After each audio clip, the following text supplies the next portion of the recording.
حضرت عمر گفت بیا من برای تو عملا نشانت بدهم.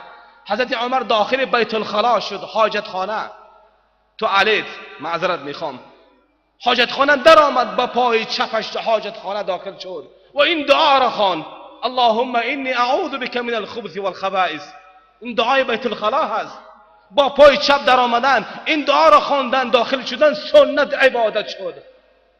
از بیت الخلا با پای راست بر آمدن غفرانک گفتن سنت عبادت. دستا را شستن سنت عبادت. در خط راه که از طرف راست رفتن سنت عبادت.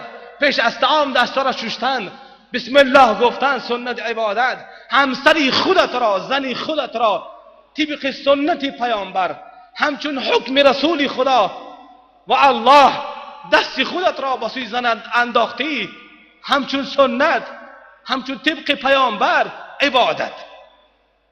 در معاملاتت، در تجارتت، زراعتکاریت را، در دهقانیت فریب نکردی، ترازو را نزدی، خیانت نکردی، عبادت شد. مهم عبادت در مسجد نیست، این دیگر علاهده بحث است. لیکن هر حالت که هست خدا را پرستش کردن. 24 ساعت چی شد؟ الله و رسول الله شد. و این جمعی که من و شما پیشواز میگیریم برای جشن ولادت رسول الله، اولا بر اون رسول الله را باید شناخت. شناختن رسول خدا در صلوات نیست. صلوات را هر کس میخواند. مقصد از جشن گرفتن اللهم صل علی گفتی رفتنی و شعرهایی که هر شعرهایی که خطا هستند او را خواندن این حرام است. شفای من رسول الله، درد روا محمد، این خطا هست. اتباع تو در جشن ولادت در این عقاید باشد که من سنت رسول الله را زنده بکنم. صلوات هر کس میخواند. جشن ولادت رسول الله به این عزم و اراده باشد که من سنت او را زنده میکنم، در لباسم، در حجاب زنم، در حجاب دخترانم، در تجارتم، در زراعتم، در دهقانیم، در عبادتم، در همه چیزم.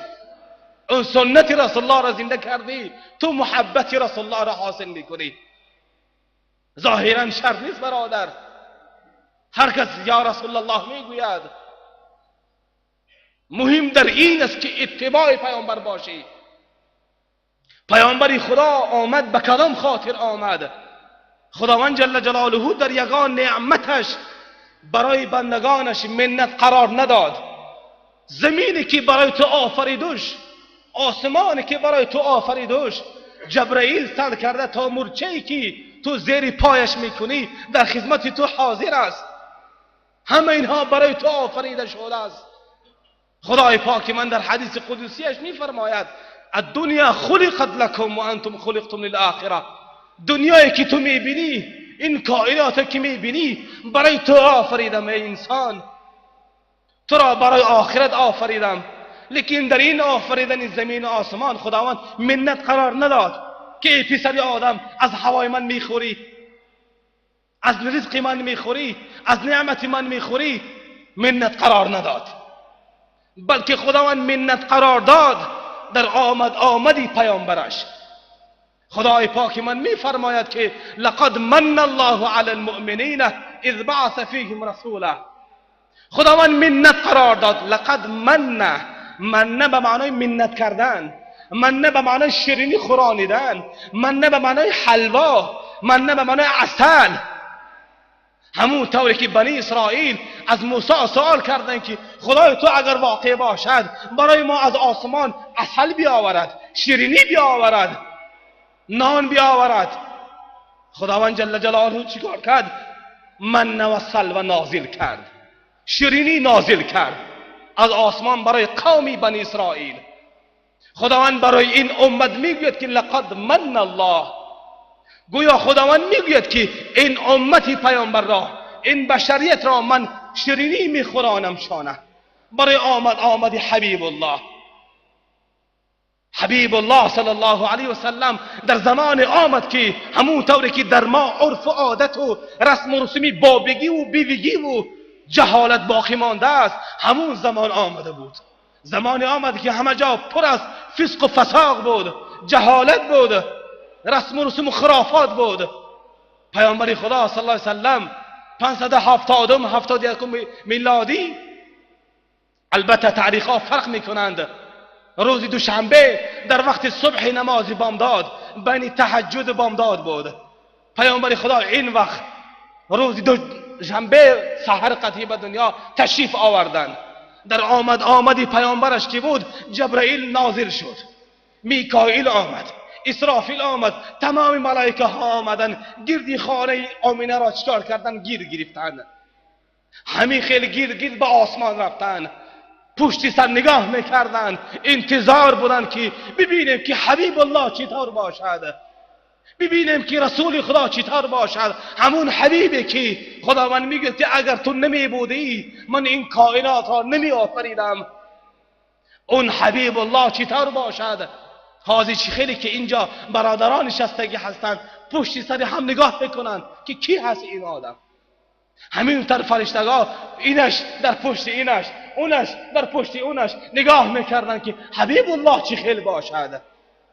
اگر در خانه ما اگر توی باشد، یا در خانه موساشون اگر توی باشد، برادرش اگر زن بگیرد، برادر این را خانه عروس وقتی که می رود، دختران جمع می شوند، زنها جمع می شوند، کمپیرها جمع می شوند، نگاه میکنند از پشت پرده، از پشت دیوار، از پشت سر اینها نگاه میکنند که داماد چطور باشد. فرشتگان خدا همین خیل جمع شدند، منتظر بودند که ببینیم که حبیب الله چطور باشد. همون حبیبی که خداوند نام او را به همراه نام خودش شرط و مشروط قرار داد. همه آنها منتظر بودند. مادر عبدالرحمن بن عوف شفا و ام ایمنه دایه رسول الله بودند. در روایت می آید که از آسمان حضرت مریم و حضرت آسیه همچون دایه پیامبر شده آمدند. حضرت آمینه رضی الله عنها روایت میکند که این شفا مادر عبدالرحمن بن عوف و ام ایمنه که بود نزد من بودند. ناگهان که بود گردی خانه اطراف من پر از نور شد. پیامبر خدا صلی الله علیه وسلم به دنیا تشریف آوردند. دایه هاشون که مریم بود گرفتن پیامبر خدا را پیشواز گرفتن و همگیشان میگفتند که السلام علیک یا رسول الله. پیامبر خدا را گرفتند. زمان جهالتی داشتند که عرف عادت بود که اگر طفل پسرچه میده اگر شبانه روز اگر تولد میشد یا در سحر قطعی اگر تولد میشید او را میگرفتند در داخل سبد میانداختند، دهنک سبد را میپوشیدند تا که نظری بدش نرسد. خیلی که در خدمان اگر بچه‌ای که تولد شود سرموه باشد، سرقاش باشد، سرمجه باشد، فوراً رفته از بازار چیکار میکنن؟ همین قدر چشم خریده میارن تا که چشمش نکنن گفته، بالای سر اون سپندود میمانند، نمیدونم چی ها میمانند تا که نظری بدش نرسد چشمش نکنن گفته. پیامبر خدا را به دنیا که آمد اولین معجزه پیامبر خدا را گوش بکن. پیامبر خدا اولین معجزه شان در دنیا بعد از تولد شدنشان از اینجا سر شد. حضرت آمینه رضی الله عنها میگوید که او را حضرت عبدالرحمن بن عوف را مادرش گرفت، تازهش کرد، در داخلی سبد همون ماندش.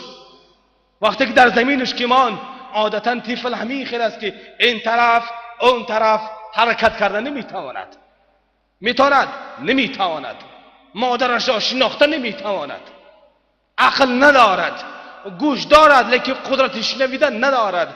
خدای پاک من میفرماید که یا ابن آدم لا لك يد تبتش ولا لك رجل تمشي ولا لك عين ترى ولا لك اذن تسمع ولا لك عقل تقلق. تو بچه‌ای که بودی به دنیا آمدی دست داشتی لیکن قدرت و استطاعت قبیدن نداشتی، پاها داشتی قدم زدن نمیتوانستی. پیامبر خدا را معجزشان در اینجا سر شد که در زمین ماندنشانه فوراً سر خود را چکار کردن؟ به سجده بردن. اولین معجزشان گرفتن به این پهلو ماندن، باز سر خود را به سجده بردن، 3 مراتب چکار کردن؟ سجده کردن. اولین معجزه پیامبر. مادر عبدالرحمن بن عوف میگوید که من در حیرت زدم، این چی باشد؟ چی میشده باشد؟ گرفتم او را تازه کردیم، در داخلی سبد انداختیم، دهنک سبد را پوشیدیم. حضرت آمینه میگوید که توجه من، فکر من، چشمان من به حضرت شفا شد، مادر عبدالرحمن بن عوف. رویم را بصری شفا گردانیدم، ناگهان نگاه کردم آواز آمد، تق، آواز شد تق. نگاه کردم که سبد 2 تا شد، سبد 2 تا شد، دهنه سبد هم 2 تا شد. آواز آمد از غیب الهی کلا، هرگیز پیامبری من نآمد است که به این رسم و رسوم بابگیتان عمل بکند. پیامبری من نآمد است که به این جهالتی بدعتی شما عمل بکند. پیامبری من آمد تا که این بدعت را از ما بین دور بکند، رسم و رسوم بابگی را دور بکند، خرافات را دور بکند، بدعت را دور بکند، ضلالت را دور بکند، بت پرستی را دور بکند. به این خاطر آمد، به این خاطر آمد. حضرت آمینه میگوید که من در حیرت زدم، ترسیدم، پیامبر خدا را گرفتم به آغوشم، بر سینه خودم جوخیدم، ترسیدم که چی میشده باشد. ناگهان چتر آمینه 2 تا شد، چتر آمینه 2 تا شد. از اونجا ابر مختلفی، یعنی ابر سیاه و سفید آمد. ابر سیاه و سفید در خانه داخلی حجره آمینه داخل شد. بعد از آن چیکار کرد؟ حضرت آمینه میگوید که من احساس کردم که پیامبر خدا چند لحظه از دست من غیب زد. احساس کردم. ناگهان از اون ابر آواز آمد. چی آواز آمد؟ گوش بکن. آواز آمد که توفوا به الى المشارق الارض و مغاربها لیعرفوا باسمه و نعته و صفاته و جماله. ایرا به مشرق، به مغرب، به جنوب، به شمال دور بزنانش. ایرا بگذاران که ایرا بشناسند که این حبیب الله است. این همون حبیب الله که شما در منتظرش بودید. اون حبیب الله هست که به واسطه اون حبیب الله تو نجات یافتی. مادری تو از غلامی نجات یافت، دختران زنده به گور میکردن نجات یافتن. این همون حبیب الله است، اون همون حبیب الله است. لیکن من شما خدا را شناختیم. والله اگر قسم به خدا به واسطه اون حبیب الله شناختیم. اگر حبیب الله نمی بود، محمد نمی بود، تو نمی دانستی که تو کافر بودی یا مسلمان بودی. اسلام چه هست؟ کفر چیست؟ نکاح چیست؟ طلاق چیست؟ حرام چیست؟ حلال چیست؟ مکروه چیست؟ مستحب چیست؟ سنت چیست؟ فرض چه هست؟ دشمن کیست؟ دوست کیست؟ ایرا از اون حبیب الله یاد گرفتی. اگر اون حبیب الله نمی بود تو مسلمان نمی شدی، تو مسلمان نمی شدی. و کنتم على شفا حفرة من النار فانقذكم منها كذلك يبين الله لكم آیاته لعلكم تهتدون. صدق الله العظیم. شما خداوند میگوید که اون امتهای پیشتری که بودن، ابو جهل صفت ها و امروزنگی هایی که سنت رسول الله را سنت نمی شمارند، خداوند میگوید که اونها در گمراهی که بودند، اونها و اینها که هستند به لب چاه جهنم بودند. یک قدم مانده بود که اونها